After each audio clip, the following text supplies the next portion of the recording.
Happy Friday Eve, everybody. What's going on? It's your man Pan. This is episode, I think, 35 or 36 of Politics with Pan.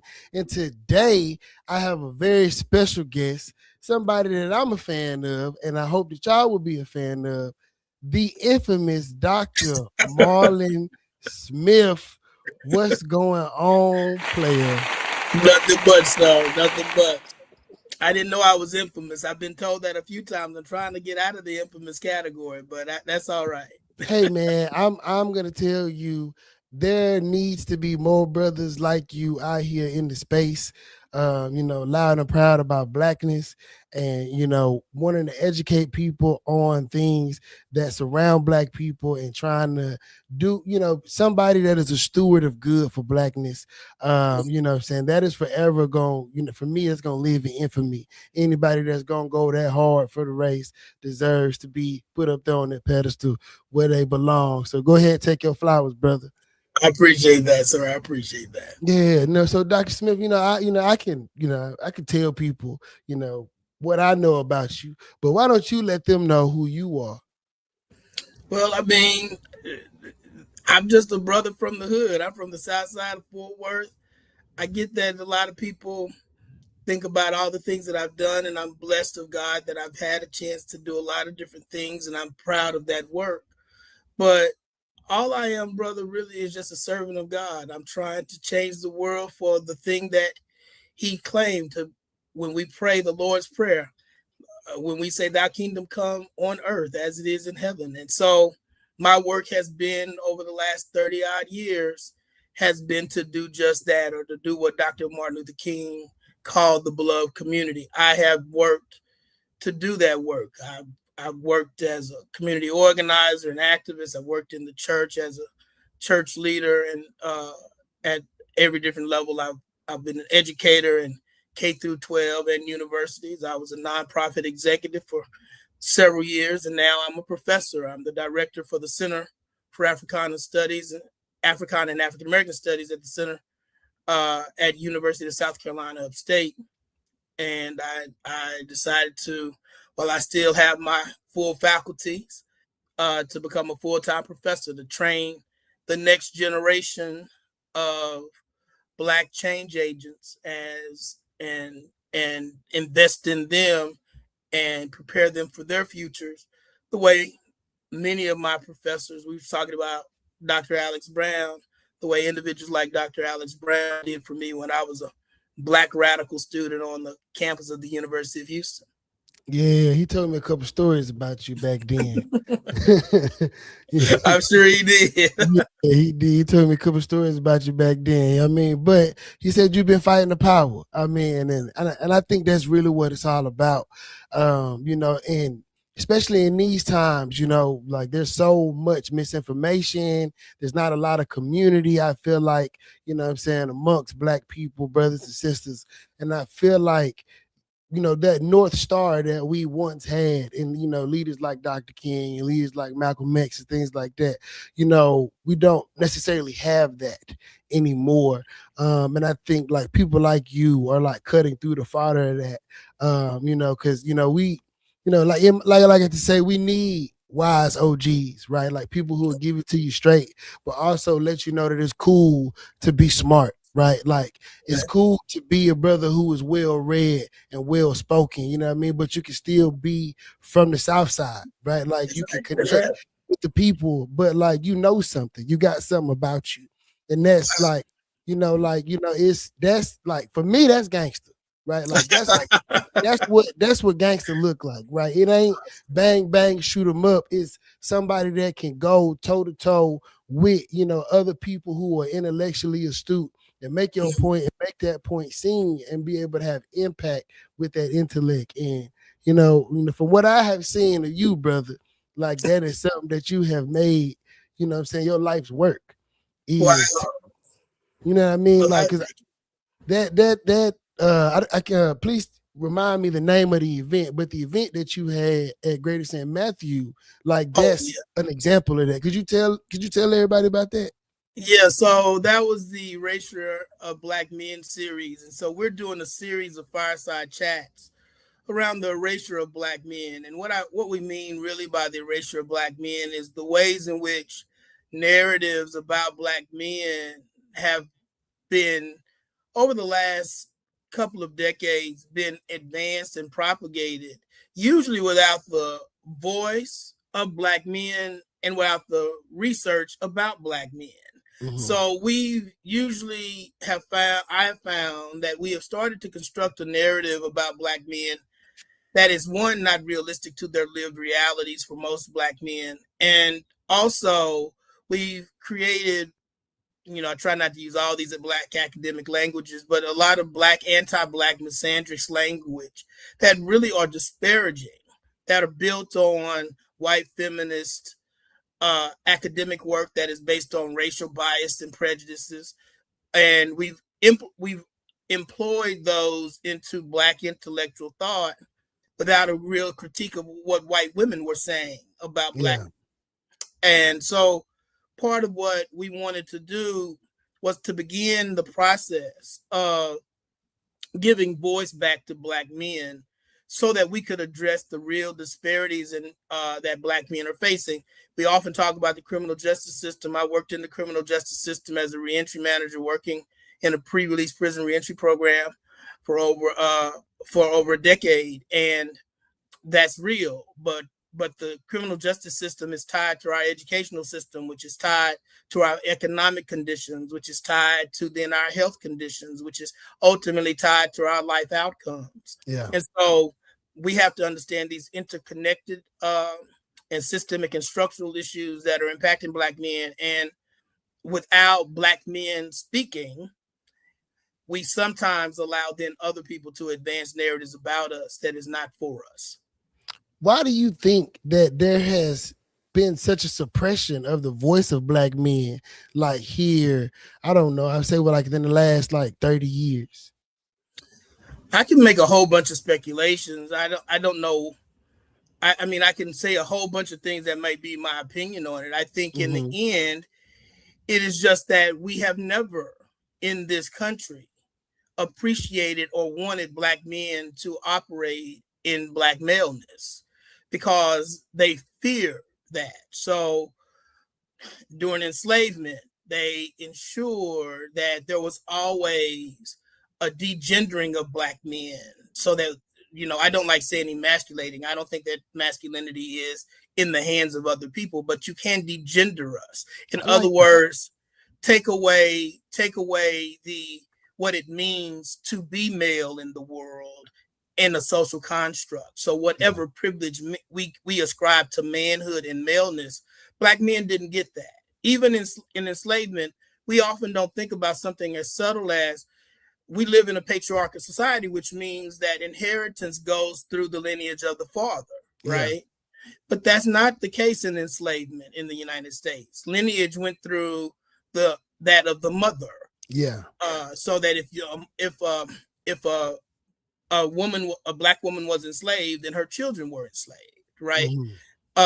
They didn't maintain patriarchy for Black men so that if he had children with the woman who was enslaved, that his children would be free like himself, or vice versa if he was enslaved. So I think we have one misaligned Black men, and I think that that's somewhat intentional, but it's also based somewhat on ignorance, because I think it is often fair to say that Black men, particularly in the United States, have a very different lived experience based on structural and systemic oppression and disparities that place Black men in a position that no other man on the planet actually has. Yeah. And that again is because in the United States we had a system around degendering Black men. So Black men were not considered men; they were considered brutes. So we use Black men for their bodies. We often talk about the rape of Black women, and we never discuss the rape of Black men. Yeah. Right. So we often talk about the ways in which Black men um, were not leading in families, without ever talking about the structural ways in which they were leading, but the ways in which the narrative doesn't actually look at the way they were leading, right? Yeah. Most, even if there was not a biological father in the family, we already know that most Black children are raised by some kind of Black male figure, whether that's a stepfather or other father or grandfather or an uncle or even a brother Yeah. or a homie. Yeah. So we've gotten caught up in the kind of white patriarchal system, and we're trying to place Black men within that framework when that framework was never designed for Black men. Yeah. Nah, I can understand that. And I really like that you use the word degender. I think that, and the concept of masculinity belonging to that individual and it not be something that anybody else could define. I think that is, I was getting ready to come up here for seminary, for orientation, and I was studying, I was reading the Bible, and the word intimacy like came around, right? And I found myself feeling weird about it, right? So I got it online and I looked up the definition of intimacy. Right. And this was the first time that I thought about it in a way, like, in a holistic way, in a way that don't have nothing to do with like sexuality or romance or anything like that. When you go to church, you hear people say have an intimate relationship with God, but people don't, right? Like, I know in my life, right, like words like that, we don't actually have discussion about like what they mean in a holistic sense, right? And like, as for Black men, these different things, right? Like, I'm saying, our bodies and, I'm saying, being mistreated or being sexually assaulted and things like that, they fall into this category that make you want to like, I'm saying, like, as a man, you don't want to talk about that hurt because it is intimate. And like, how do you go there as a man, right? Like, and, like it's something as harmful as telling your partner, I love you, dog. You know what I mean? Like, that's intimacy. But if I was to tell one of my homies that, they go pause, right? You know what I mean? But, and I get it, right? It's funny, but, like, just what you're discussing is us just being able to be like whole human beings and exist in society in a way that is congruent with like who we are. And there's so many brothers who are just not free in their body and in their mind. Right. Well, the whole definition, I talk about this a lot in my own kind of work around Black male studies. The idea of what it means to be Black and male, predominantly in the United States, is largely defined by Black women. Mm-hmm. So we are a very interesting community in the sense of you rarely hear in other communities where women will define what it means to be a man. You're a man, so you're supposed to do this. You're a man, you're supposed to do that. You ain't a man, you do so because if you was a man, you would do. So the definitions and categories of manhood are oftentimes then ascribed and defined by women. And I don't think that they mean that maliciously. I think it is a sense of, again, this way in which we are as a community framing ourselves through the lens of white patriarchy, right? Yeah. When Black males don't have access, I often say this, Black men don't have access to patriarchy in the United States. That's why we are killed at high rates, even when we're killing ourselves. But the other parts of that is, there's a way in which we sexualize Black males at an early age. When I was a kindergarten teacher, I used to have to stop Black mothers constantly. It was amazing how often I would have to do it every year. Where if a Black boy in my class was sitting at a table with a young girl in my class, a Black mother would come to that room and say, "Oh, is that his little girlfriend?" I'm like, "No, he ain't got no girlfriend in here. He's 6 years old." Yeah. And I know she doesn't mean that in the sense of what she's thinking, right? But what she doesn't realize is she's ascribing onto the bodies of that Black boy a sense of sexual maturity that he shouldn't even be thinking about at the age of 6 years old. And you would never pick up your daughters and see her sitting at a table with a Black boy and say, "Oh, is that her boyfriend?" I would not. I would not. I just went off about that the other day. My daughter 4. And the little Yeah, boy told her that she was pretty going into the schoolhouse. And I'm yeah, like, hold up, player. yeah, yeah. Yeah. We have to allow boys, and we don't realize how we are constantly indoctrinating black boys, and we don't realize, for instance, black males have the earliest sexual debut of any other group, including um, whether by gender and by race. So that means even black women and by black girls and by white males. They have the earliest sexual debut around 14 to 15 years of age. And we never stop and say, if black males are having sexual debut at 14, 15 years of age on average, but no other group around them is, that means they're having sex with older males and older women. Yeah. And that's often the case of black males. When we did a study, it was interesting to find out the number of black males that we identified that under the age of 18 were having had some type of full-grown sexual relationship with a full-grown woman. But we Yeah. would never say that that was rape, right? We don't identify that as rape. But if we said that this 16-year-old girl is having sexual encounters with a 35 or even a 25-year-old male, we would clearly call that rape, right? Mm-hmm. So even black males, when you talk to them about those experiences, they don't identify it as rape. They're consenting, right? For But sure. we would say to girls, you can't consent at 15 years old to have sex like that, right? So what males start to identify is, which is really part of what we try to deal with in my study, black males identify with, is one, learning to define yourself. If you ask, oftentimes in our study, in my work, I will ask black males, particularly the black males in the prison that I worked in, so what does it mean to be a man? And Mm-hmm. every definition that they gave of a man, they would say things like it means to be a provider, a leader, a husband, a father. Every definition of themselves always required somebody else to be present. They didn't have a definition of themselves without other people, particularly women. So if you have to be a leader, who are you leading? If you have to be a provider, who are you providing for? And if these definitions of if these things that you are defining yourself are constantly cascaded onto someone else having to be present, then that means you're constantly looking for other people to be present in order for you to come into your own manness. So we really started working on how do we help black men define themselves without having to have a category of other people in order to be such.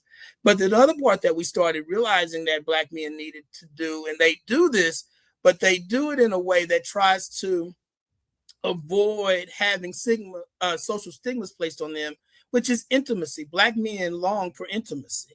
Yeah, But for sure. Like, but we long for how intimacy. can we? And that's the thing, right? Like, because I was wrestling with that the other day, right? Like, even with what you saying, right? Like, as you know what I'm saying, since I like my homegirls introduced me to bell hooks, right? Yeah. So when I started reading bell hooks, I started thinking about who I am without a woman, right? Mm-hmm. Like, 'cause everything that I had ever been taught was grow up, become a husband, be a provider, be a protector, do this, do that. But everything that I was taught was dependent on somebody else being there for me to do something for them. That's Nobody right. ever taught me to do anything for myself, like That's right. just because I like it, just because I want to do it.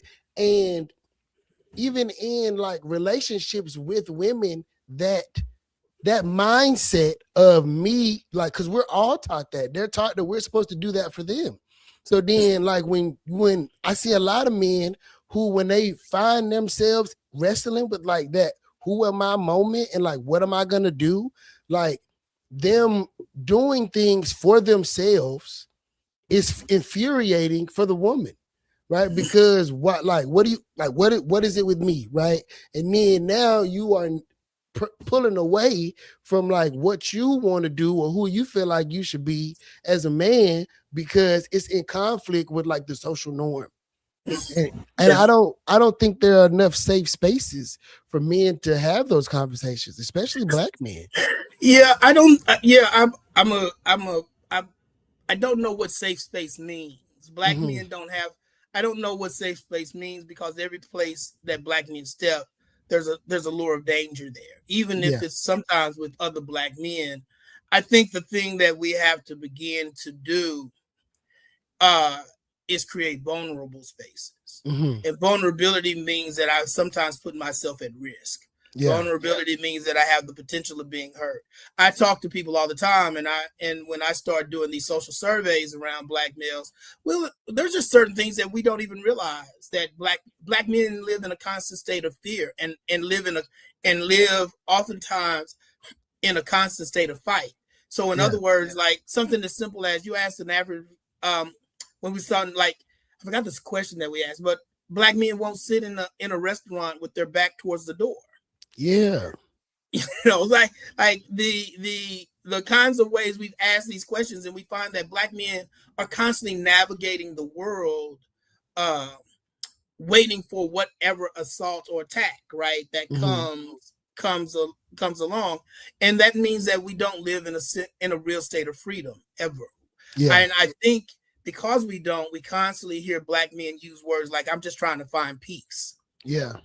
You know, I just want to get my peace, and Hmm. that comes from a constant navigating, uh, or attempt to navigate the world that you think is in constant conflict with you, which we might see as a real reality that we don't really understand. And I think there's this idea, again, I've heard certain people say, and I don't want to genderize this too much, but I've heard certain people make claims like, we're always showing up for Black men, Hmm. and they'll use these examples, and I'm like George Floyd. You didn't show up for George Floyd. Y'all stood around while he died. Yeah. Like literally, y'all stood around him with cameras and cell phones in hand while he died. You didn't show up for everybody. Y'all keep on. We're talking about Jason Arday, the young man, the academic who killed himself. Y'all are not showing up for Black. When he was going through that drama, nobody had anything to say. It's when he killed himself that Hmm. now. So showing up for Black men after they have died is not actually showing up for them, Hmm. especially if you're showing up and trying to fill out, um, in my mind, uh, a proposal for funds from a foundation or not, or some kind of philanthropic organization to support your nonprofit. Yeah. I say this all the time. Black male deaths are the most profitable things for everybody in the United States. Hmm. It profits everybody but Black men. Yeah. And so it profits gun industries and uh, media industries. It profits everyone but Black males. We don't have a system where we show up for Black males. We're talking about the young man right now in Dallas who is getting a new trial. And Yeah. people are saying, well, we're showing up for this Black male. And I'm like, you showing up for him after he has already been convicted and incarcerated as a teenager.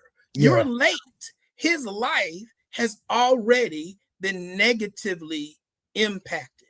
And Hmm. I often say that what we do, the reason why we don't show up for Black males is because we're too invested in Black males' deaths. That's Yeah. just where we are. And we don't like that because we want to say we're showing up for Black males. But statistics tell us that's not true. We're not showing up for them in education. We're not showing up for them in the healthcare system. We're not showing up for them for sure in the criminal justice system. We're not showing up uh, for them in mental health. We're not showing up for them in economic conditions. We had a conversation constantly, Hmm. again, around Black women who lost 300,000 federal jobs in January of 2026. And we constantly was on the news. Black women have lost 300,000 jobs. And never once said that Black men had an overall unemployment rate of 600,000 jobs. Yeah. We never talked about that Black men still continuously have over each month a higher unemployment rate than Black women. We're never talking about that. We're never talking about the fact we'll say that that women make 78 cents to the man's dollar, and refuse to accept that that's a white woman's dollar to a white man's dollar. Yeah. And never really looking at the fact that Black men make less than that white woman. Mm-hmm. and that the differential between black men and black women is less than 5 to 10 cents. So depending on the data that you look at, so black men are roughly making somewhere, black women, black men are making roughly somewhere between 56 to 76 cents to the man's dollar, depending on the number that you're looking at. That's roughly around a 5 cent differential with black women. So we are not invested in black men. Yeah. I'm at the place, and this is where my work is fundamentally different now. I'm no longer looking for anybody to show up for black men but black men. Yeah. I am no longer interested in the idea that we are seeking allies in any other group or any other ally other than ourselves. Until black men decide that we're going to ally for ourselves, we need to show up to the table, organized around our issues, our concerns, our needs, and our wants, so that when we come to the table of conversation, we are articulating our needs like everybody else. I know that's right. So that actually leads me to my next question. So you've been doing this work for a long time, multiple presidents, movements, political eras. Like, you've been around the block. Like, looking at Black America right now, 2026, where do you feel like we are, like, right, as a people? Wow, that's a big question. It depends on the black person that you are. I have some black friends who are doing really well in life, right? I have some black friends who are barely getting by. Mm-hmm. I think where we are now is in a world of delusion and confusion. I think this is 2026. Had this been 1926, there will be some clear delineations of what it means to live in the black experience. Yeah. In other words, the world, particularly in the United States, has told you where you can go, where you can live, how far you can move, when you can move, why you can move. I think the fact that we now have a growing class divide within the black community. There's always been a class differential in the black community. We refuse to admit that. In the 1800s, during enslavement, we had free black people who were living very well, both in the South and in the North, right? But there was always a class divide, but there was a racial structure that was outrightly informing and impacting how we can exist within that class structure. Yeah. Those racial barriers became much more malleable. They weren't removed. They just became more malleable. And so the class differential between black people really grew. So we have black people who I say, like when in Houston, they got to move out to the lands. They got to move out to Sugar Land and Pearland and the Woodlands and Mirelands. And they left their cousins who they didn't want to be around, who was like, I don't want to be around powerful no more. They just too ghetto, right? Yeah. They don't want to be around those people. So we don't went to Jack and Jill and KSI and Alpha Phi Alpha and whomever other Greek organization we want to go to. And we done left the hood where we're not engaged in that work anymore. Even our churches are now very segregated by class, right? So you'll go to one church and it has 20,000 members and over 50% of that population are college degreed. But you'll go to another church that has 50 members and they're basically scraping by. And so we're in a place now where black people don't know how to be united through our differences. We were always had differentiations, but we had a social structure that was much more rigid that informed how we could participate. In 1955, everybody didn't want to participate in that Montgomery bus boycott, but they knew that they were accountable to everybody who had to, right? So there were some people who had cars. They had to use those cars to help the people who rode buses. Now we have a situation where people say, well, that don't have nothing to do with me and I'm okay. You know, so we're in a place now where we're confused and delusional. And that is what white supremacy needs, because part of what we refuse to accept, we're only 13% of the population. So if you can get this 13% of the population, and that's the total population, that's not the population just over 18. Yeah. So we can get the total population of people of that 13% to be delusional and in the sense of who they are, where they are, and the conditions under which they are actually living, then I can control how you move and operate. I can dilute your collective power. Yeah. I can dilute your collective bargaining. I can rearrange and restructure how you think and talk about yourself. So all of those things are systems that, for me as a Black radical intellectual scholar, I'm constantly trying to point to say that even though it feels these systems feel more malleable, they're still constructed around us and limiting and bounding us to a very particular social standing that we need to make sure that we address, and we are so busy trying to taunt how we're not a part of the structure anymore. Like I hear Black women say, Black women are the most educated population in the United States. That's not true. You're the most educated in Black communities, but white women and Asian women are getting more degrees than you in bachelor's degrees, master's degrees, and PhDs. Mm-hmm. But you read a study. Actually, no, I'm sorry. You didn't read a study. You got a study that somebody read who misquoted it and didn't realize that study was an intraracial study between Black women and Black men. Mm-hmm. And so now you're talking about we're the most educated group in the United States, and you're not talking about the problem with the education system anymore, because we're not. Yeah. We're still in a problem.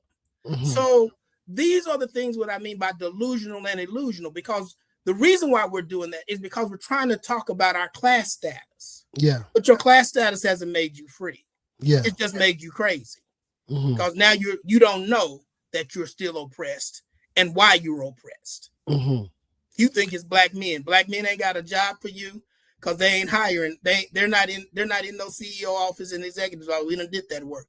Yeah. They're not there. Black men don't have any political power over you. They don't have that. They don't have any power in the criminal justice system over you. Mm-hmm. Black men are not the enemy of Black women. And if Black men think that they are, then they're delusional. And if Black women think that they are, they're delusional also. We need to get back to the fact that we all are on this ship together, and somebody has confused us to think that somehow we're separated. So I want to ask, as far as our political power is concerned, it's largely concentrated within the Democratic Party. What are your thoughts on, the power of the Black vote as it is being mobilized right now here in Texas? And we just seen what happened up in Wisconsin, right, where the DSA candidate was, essentially defeated by the Black vote, right? That brother had dropped out. The governor didn't think that the Democratic Socialist talking points would suffice in the general. So they pulled a Jim Clyburn up there in Wisconsin. And that was largely fueled by Black people, right? So once again, Black people come to save the day. But what do you like? I don't know, right? I don't live in Wisconsin, and if anybody, when this gets clipped, or if you watch this, somebody in Wisconsin, you can tell them I said it. I don't know if y'all, what y'all gonna get for that, right? Like, so what are your thoughts? So now you want me to do punditry. I try not to do the political punditry thing and give my opinion on stuff. I try to remain in my lane as an academic and an intellectual, which means that I'm looking at the data. Right. What does the data tell us? And how does the data inform us? I'm tired of opinion people. Everybody got an opinion. And I tell my students, just because you have an opinion doesn't make it worthy of our public consideration. So what I can say is that Black people are oftentimes trying to leverage their power in the most organized, structured way that they possibly can. Right? I'll say what Ida B. Wells said in the early 20th century is that Black people ain't got no political allegiance. That was when Black people were Republicans, and at that time, Ida B. Wells was talking about Black people getting mad at Black people who were voting Democrat. Yeah. And Ida B. Wells said, we don't have an allegiance. There's a problem now that we think that we have an allegiance, but that's not the Black community, in my opinion. I'm going to do that opinion. Yeah. Because, I mean, I like that's an interesting opinion. I've never really heard it put like that. Black people don't have a political allegiance to any party. Black people who get paid from the Democratic Party have a political allegiance to the party. Black Republicans who are trying to profit off of grifting in order to have political power or have an allegiance to a party. Black people, if you look at any data, social science data and political science data, they're just trying to survive. That's all they're trying. Black people as a whole are literally just trying to survive. We're still just in survival mode. So when you say Black people, look at who those people are. If you were in red bottom heels, you're not speaking for Black people. If you are driving up with a driver in your Tesla or BMW, you ain't speaking for most Black people, because most Black people can't afford a BMW. Most Black people ain't got a Tesla. So if you have a college degree, you're literally in just above the talented 10th. Like literally, we the number of Black people who have earned bachelor's degrees is almost less than 20%. Earned, not have gone to college. We'll often talk about people who've done post-secondary education. That's a community college or a trade school. I'm talking about people who have an earned, Black people who have an earned bachelor's degree is in the 20 percentile range. That means that the majority of us don't have that. And Black men's numbers are every year going down. So when we start talking about political power, part of what we've done is, and this is the class divide, it used to be that our elected officials lived down our neighborhoods and in our streets.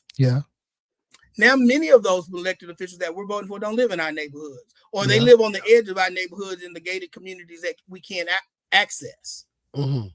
So, and you getting paid to be a politician, but you're also a lawyer. So when the Black people who are going into criminal justice, we call you to represent them, you charging us the same thing that the white man is charging us. So you're not really, I'm telling you this from personal experience. I'm calling certain attorneys who you're an elected official, and I'm telling you this gentleman or this young lady has just had an issue with the criminal court. Can you help us?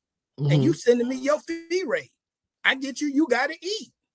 But then you ain't down for the struggle like that, because you're not sacrificing your well-being for the people whose well-beings are not like yours. So I often tell Black people who I talk to, stop talking to people who get paid to go on television or who make money because they get to go on television.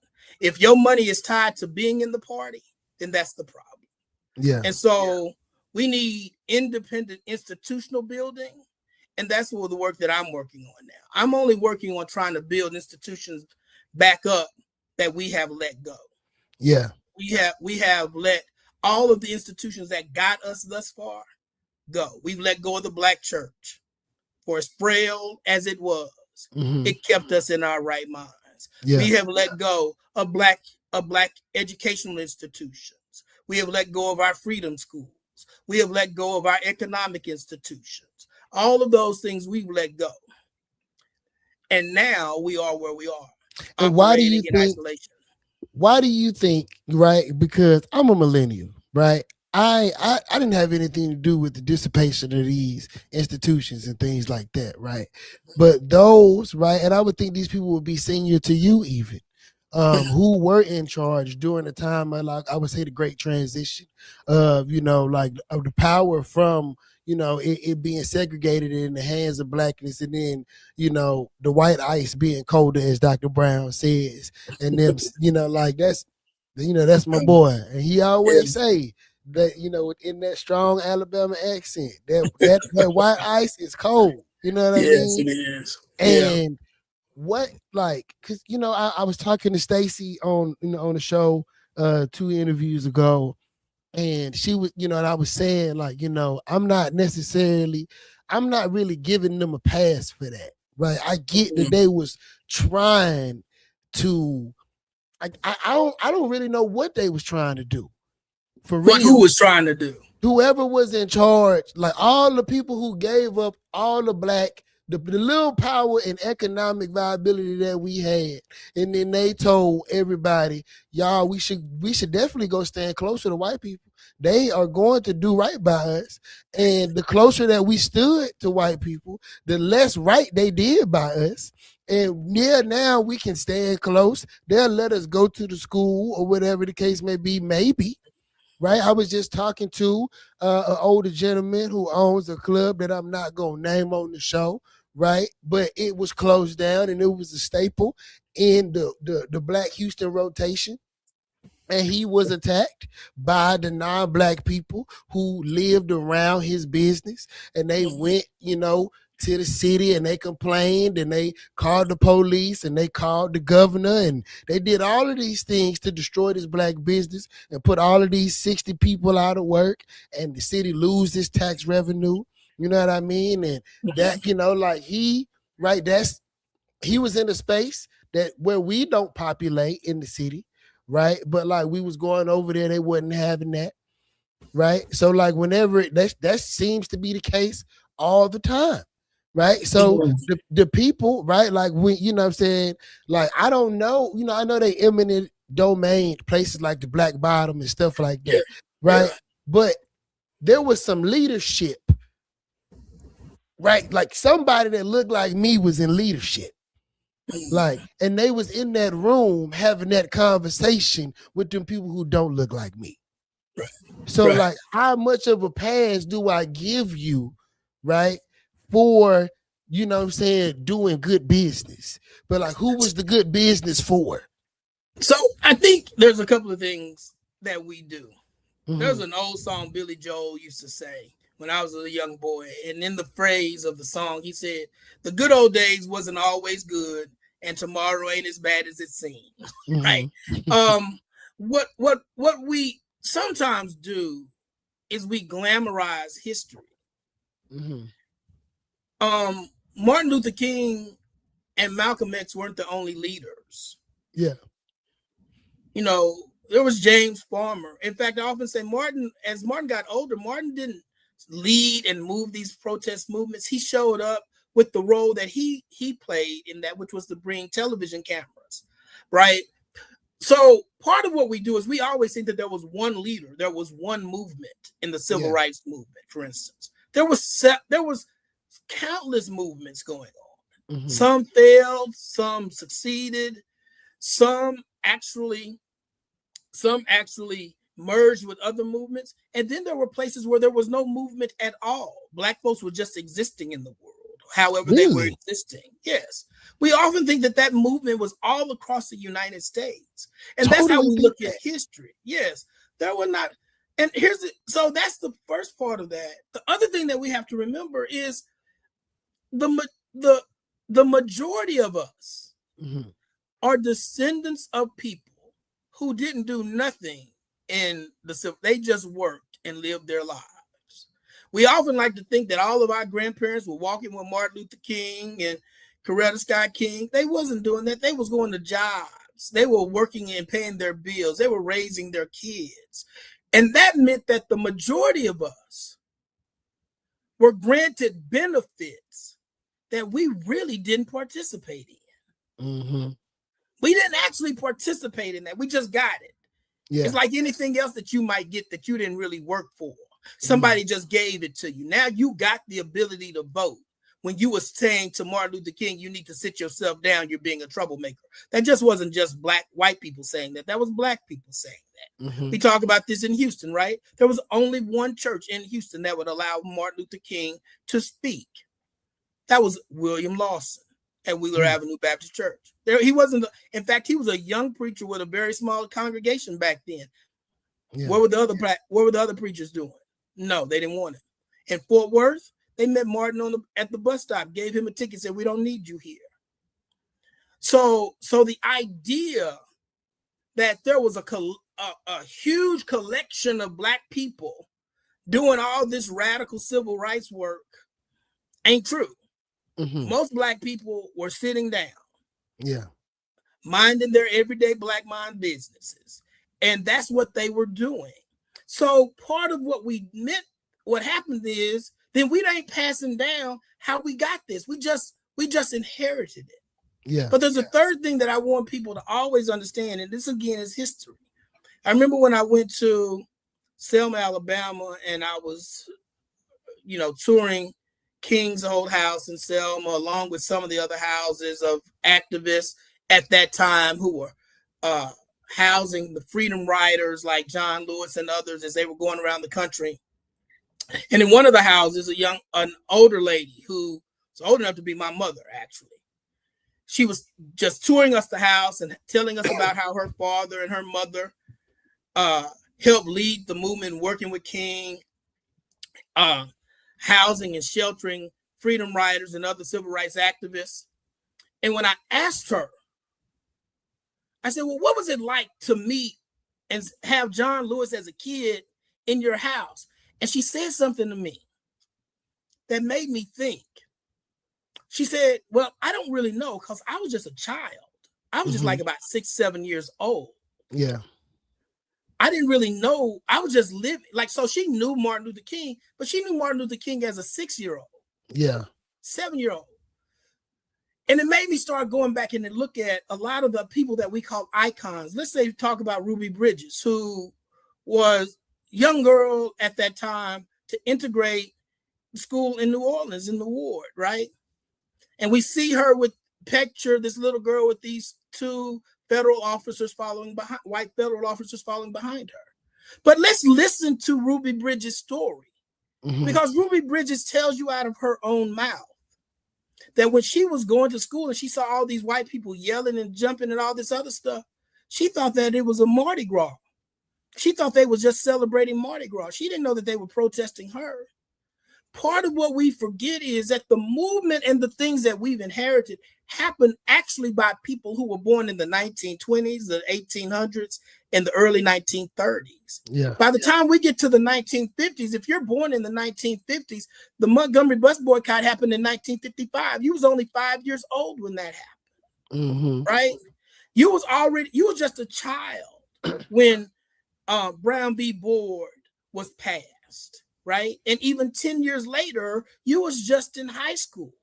So part of what we don't always fully appreciate is that the majority of us now who even exist, Black people, we are just the inheritors of work that we did not do. We inherited their work. Yeah. And the problem with that is when you're not the originator and you wasn't participating, you don't sometimes know how to do and strategize the way they did. So the work that we had, particularly baby boomers who were born in the 1950s, they served in a lot of ways for me as protectors and custodians. Their parents and grandparents got them these schools, got them these churches, got them these things.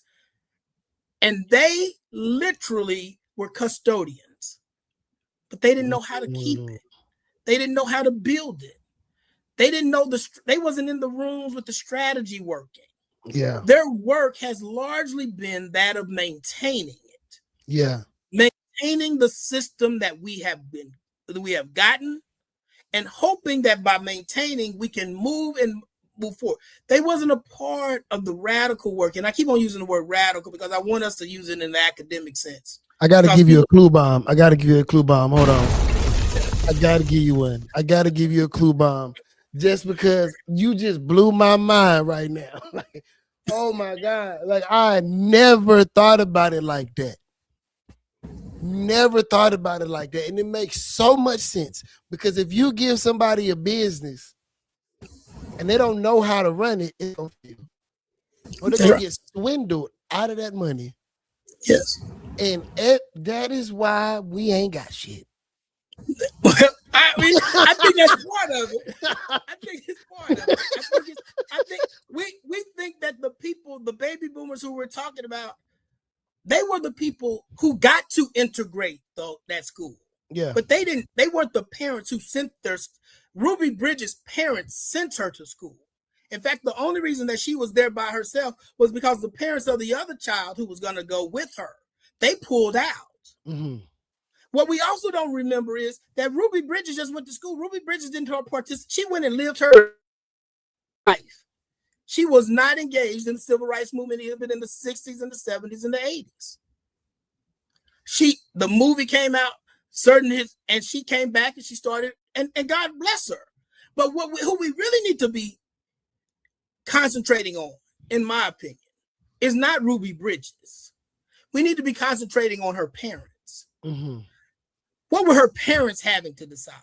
Yeah. What made them make those decisions, right? We need to talk to the foot soldiers in Birmingham, Alabama, who were children, some of whom who went and let dogs and water hoses fall on them in spite of their parents telling them not to go, right? We need to talk to, when you talk about Dr. Alex Brown, what I love about Dr. Alex Brown, when I was an undergraduate student and he was my professor of African American Studies, Alex Brown was telling me about the work that he was doing when he walked across that bridge. Yeah. He was talking to me about the work that they were doing when it came to Ella Baker and others. That was him doing the work. It wasn't him just benefiting from the work. And we all, I'm Gen X. I was born in 1972. I experienced racism. But the reality was I experienced racism not like my great-grandmother who helped raise me, who was raised by her grandparents who were emancipated from enslavement in Texas. Not like my grandmother and my mother who went through Jim Crow. My aunt it was the first set of Black students to integrate Pasco High School. She hates that experience. She looks back on it with misery and disdain. But she didn't integrate. The work had already been done when she had to go integrate those. And so what we have to do, that's the long way of trying to answer your question around the political work, is we have to learn the things that we didn't do. It's not to maintain, be custodians. We have to be builders. Yeah. We have to get to of what it means to be builders. So when I go back to say, the work that I do with Black men is to help Black men learn that we need to learn how to organize, not for a rally, but for institutional building.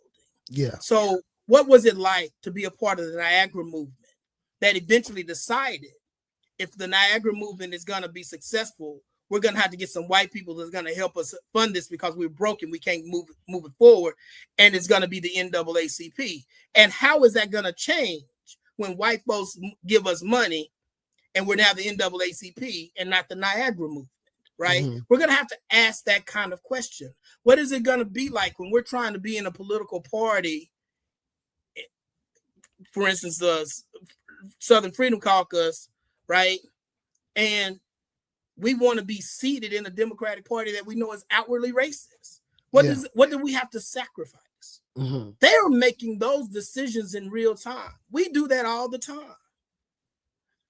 So I don't hold to a standard of like they didn't do their work. My thing is we didn't do the work that we were supposed to do.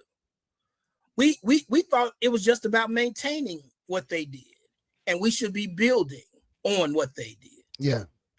You know, that's real deep. Excuse me. And it makes a lot of sense. I mean, it makes a whole lot of sense. I never really thought about it like that.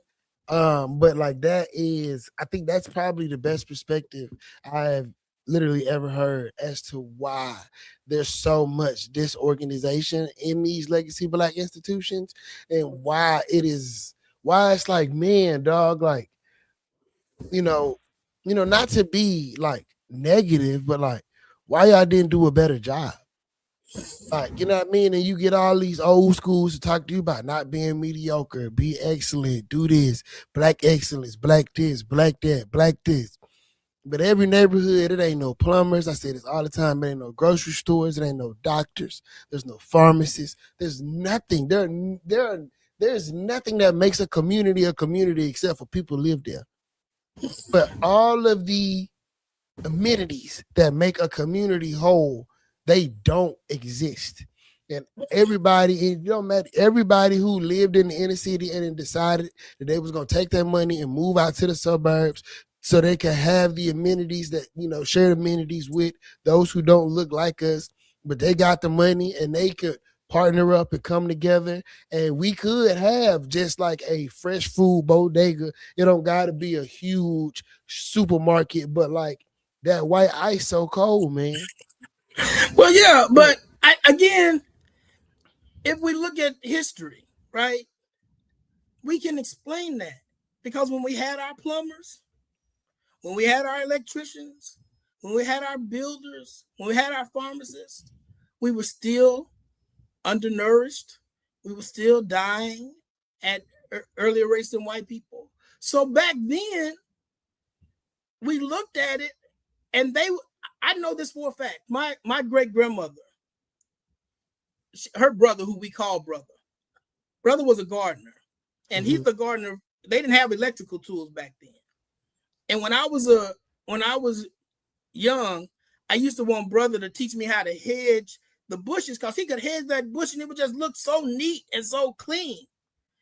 And every time I would ask him, he would say, okay, and then he wouldn't do it. I would leave, go play, and I come back and that bush is already hedged. And he would not teach me how to hedge that bush. But you know why? Because he was broke and poor, and all he could say was, all I could do is make money off of white people. I want you to do something better. He didn't see that skill as valuable. He saw what white people had. I tell people this all the time. I am so fortunate and blessed even that I've been able to get a stellar and premier education. I have several degrees, and I don't say that boastfully. I say that gratefully because I know what it took for me to get that. And it started with my great-grandmother, who I just mentioned, Ollie Mae White. My great-grandmother had a 6th grade education. She had to stop going to school so she could work. But the reality was she pushed education. She pushed it on my grandmother, and she pushed it on us. But she pushed it not because she knew the value of education, as much as she knew that white people were getting their children educated and they want us to be educated.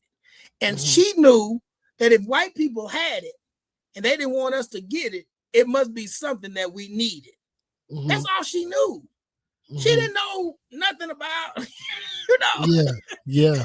She didn't know nothing about, like, I remember when I went to seminary and my grandmother raised us in the church. And I would come in, I would talk to her about stuff in the Bible. I remember one time I said, well, God, Granny, I just wanted to understand if God made Adam and Eve, and Adam and Eve had Cain and Abel, and Cain kills Abel. And then they say Cain goes off to another land. Where's the people coming from? Where's this other land of people that he was like? What, there's supposed to be 3? My great grandmother didn't care nothing about that because as far as she was concerned, God is, God was, and God will always be. She would say to me, there's one God, one faith, and one baptism. Her theology was very simple. It didn't need to be complex for her. See what I'm saying? Yeah. It needed to be complex for me, but it didn't need to be complex for her. And so we're asking people who lived in a very different world than the one that they created for us, why they made the decisions that they made when we don't have to make those decisions anymore. And that's not fair. We don't have to make the decisions that they made. And so we have to think about, rather, why did they make those decisions? And what were they willing to sacrifice in order to make those decisions? So when we're making these new decisions about our own political power, when we're making these new decisions about our own economic standing, when we're making these new decisions about our social position in the world, we should be asking the same set of questions of ourselves. What do I have to sacrifice, and what am I willing to give up?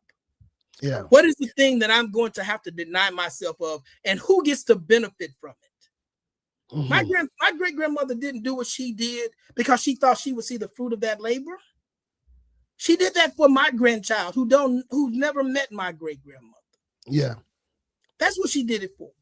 We have to be those people again. And that means, you talk about community, we have to go back to community, which is we have to create the force hedge around us again that says, yeah, I don't like you.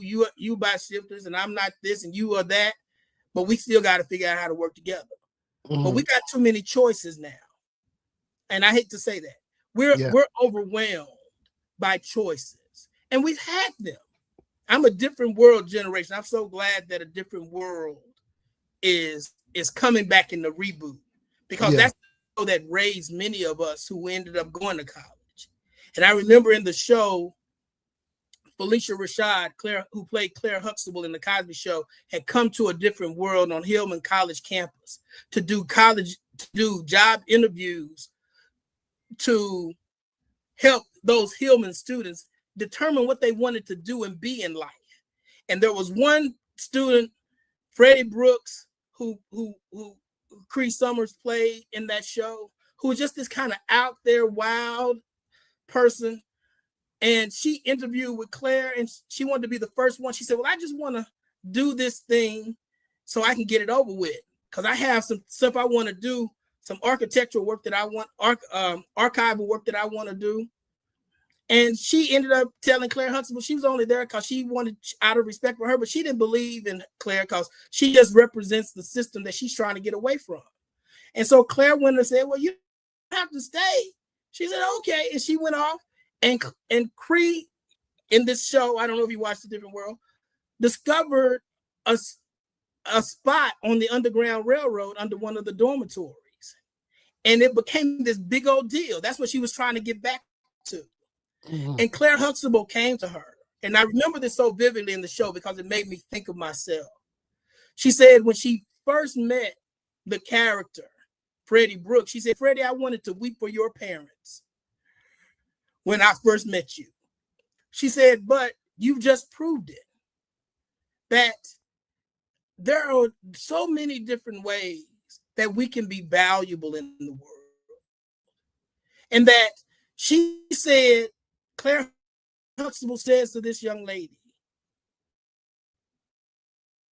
who was at that time would have been my age, we would have been younger, and you all have more choices than my generation had, and your generation after you will have more choices than you, upset because you have more choices. It's just to know why you're making the choices and who is going to ultimately benefit. And that's where we got to get back to. We got so many more choices. We got the internet and social media, and we got scholars and all these people. There's not just one W.B. Du Bois anymore. There's several. There's not just one James Farmer. Several. There's not just one Ida B. Wells. There's several. And we have to get back to that. And I think sometimes necessity is going to bring us there. I think we're in a place now where necessity is going to move us back there if we like it. It's going to drag us there if we like it or not. I don't disagree. Man, Dr. Smith, this was everything I thought it was going to be and more, man. I'm not even going to lie. Yeah, man, the whole point of this show is to, just share experiences, that otherwise that the people who may be listening may not get a chance to experience, right? Listen to perspective and, just learn something new from somebody new, with, things like that. And I think you imparted a plethora of wisdom and Black power on everybody who listens to this, whether you Black, white, blue, green, or red. And I really appreciate that, man. It's about time for us to go ahead and get up out of here. Dr. Smith, do you have anything that you'd like to say in closing? All I would say is I hope that Black people understand that we are powerful. And we're not powerful because we're Black. We're not powerful because we were oppressed. We're powerful because we're created in the image of God. And if we remember that, if we remember who we are and whose we are, I don't want to sound churchy, but we didn't. Let us say amen. I want us to know that. And the reason why I know that is because Black people here, we who are descendants of the enslaved, we are the children of the ones who would not die. That's who we are. Mm-hmm. We're the ones who not only made it across the Atlantic, our ancestors made it across that Atlantic, but survived every other torture that was put in place. And we need to walk in that.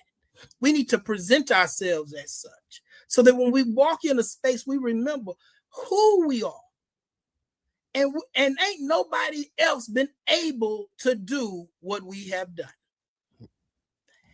Native Americans died off. They didn't sustain disease, and we are the only ones. And that tells me something. And I hope, if nothing else, I want us to remember who we are so that we can operate in the calling that I think God has put before us. Amen. Let the church say amen. Dr. Brown said amen in the chat. What's up, Doc? Well, Dr. Smith, I really appreciate this, man. Audience, my apologies for whatever lag may have been, but I hope you were able to get whatever you need to get. This internet in these hotels, when I be traveling and shooting, it be a little wonk, but it's all right. It's all right. Dr. Smith, man, I appreciate you. We're going to have to do this again sometime soon. Yeah. Yes. And, if you ever got anything going on, let me know. I'm going to be right there. I got your back, dog. I appreciate that. No problem, man. This is Politics with Pan. I'm here with Dr. Marlon Smith, and we just blacked it out tonight. That's what I'm talking about. Yeah, that's it. Yeah, man. All right, y'all. Have a good night. Peace.